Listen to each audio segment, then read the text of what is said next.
Let's jump right into it. Today, we're cracking open the dusty, leather-bound grimoire of history to explore exactly how ancient cosmic sciences shaped one of the world's most mysterious fraternities.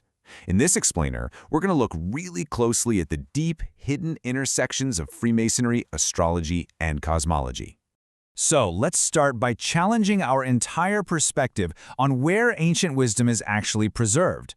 I mean, what if humanity's most profound truths were never meant to be dug up from the dirt, but rather decoded directly from the night sky? Long before philosophy was ever printed in books, it was literally written right across the heavens. To really get this, we have to look at how we evolved as builders. On one side, we have operative masonry. Think of your Neolithic builders, right?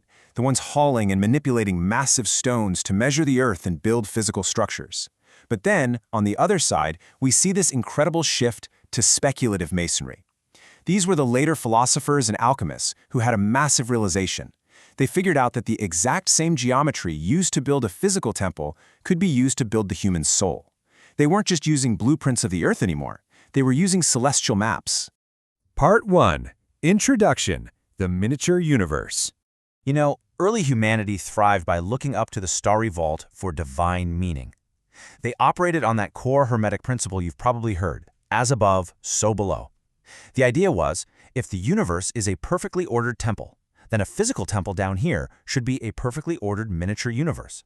Take a look at this layout. It perfectly anchors that concept. A Masonic lodge isn't just a room with some chairs. It's meticulously aligned as a microcosm. See how the northeast corner directly corresponds to the rising sun of the summer solstice? The space itself is essentially a functioning astronomical instrument. Let's break down the astronomical foundations of all this geometry. And actually, scratch that idea that this all started in 18th century Europe. It doesn't. The roots trace all the way back to Sumerian and Chaldean skywatchers in ancient Mesopotamia. These guys mapped out what they called the Path of Anu, which is exactly what we know today as the Zodiac. They were tracking massive mind-bending cosmic cycles, like the Great Year of 25,858 years. And to truly understand this cosmos, initiates had to pass through tests of the four elements: earth, water, air, and fire. By mastering these elements, the initiate was symbolically mastering the literal building blocks of creation itself. Part 2. Tracing the solar journey. Now, as we trace this solar journey, we find something absolutely wild. The physical layout and the leadership structure of the lodge perfectly mimic the heavens. The officers aren't just holding administrative titles, they make up a living, breathing celestial clock. The Venerable Master represents Jupiter, embodying wisdom and mastery. The First Warden is Mars, standing for strength and courage. The Second Warden is Venus, representing beauty and harmony. Every single role perfectly aligns with the astrological meaning of a specific planet. It's like a giant puzzle fitting together perfectly. And their physical positions in the room, those connect directly to the daily passage of the sun. Think about it. Why does the Master sit in the east, the First Warden in the west, and the Second Warden in the south? It's simple, really. The sun rises in the east to open the day, it sets in the west to close it, and hits its absolute highest point, its meridian, in the south. The room itself is tracking daylight. So here is the absolutely crucial point. When we hear the famous Hiramic legend, the foundational narrative of the Master Mason, we are actually listening to a cosmic drama. It's a solar myth.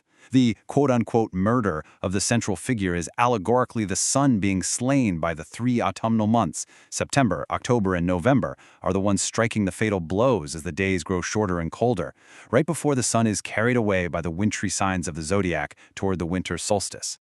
Looking at it through this cosmic lens makes the rest of the ritual incredibly clear.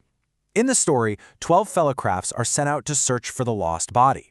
Well, those 12 searchers are entirely symbolic of the 12 constellations of the Zodiac, eternally searching for the sun as it travels its path through the year. Part 3.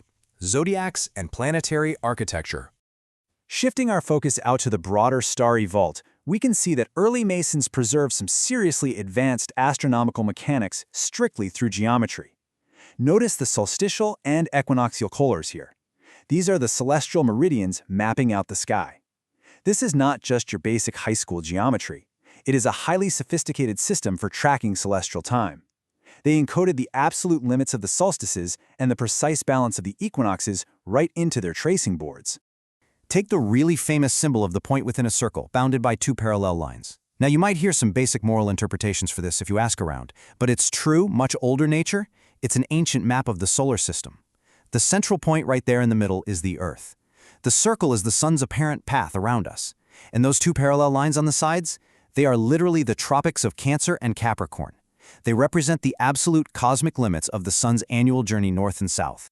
In a very similar way, look at how the royal arch literally acts as a celestial canopy. The stones of the arch are supported at highly specific astrological markers. It perfectly represents the heavens being held up by the very pillars of cosmic time. And supporting this vast, sweeping celestial architecture are the 4 fixed signs of antiquity.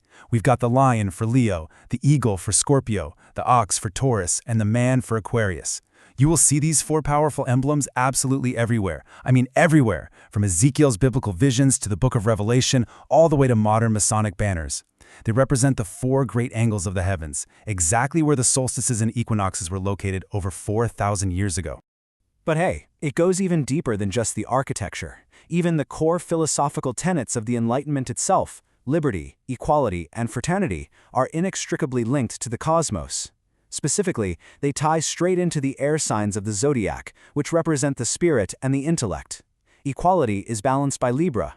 Fraternity is beautifully reflected in Gemini, the twins playing equal roles. And liberty? That is embodied by Aquarius, pouring out the waters of knowledge to ultimately free mankind. Part 4. Conclusion. The Starry Vault on Earth. Let's step out of the ancient theoretical lodge for a second and into the physical world, because we really need to see how this stellar theology is actually carved into modern civilization. Just look at the cosmic blueprint of Washington, D.C. The Founding Fathers actively, intentionally used this Masonic astrotheology. July 4th wasn't just some random hot summer day they picked. It aligns perfectly with the rising of the star Sirius, which marks the beginning of the ancient dog days.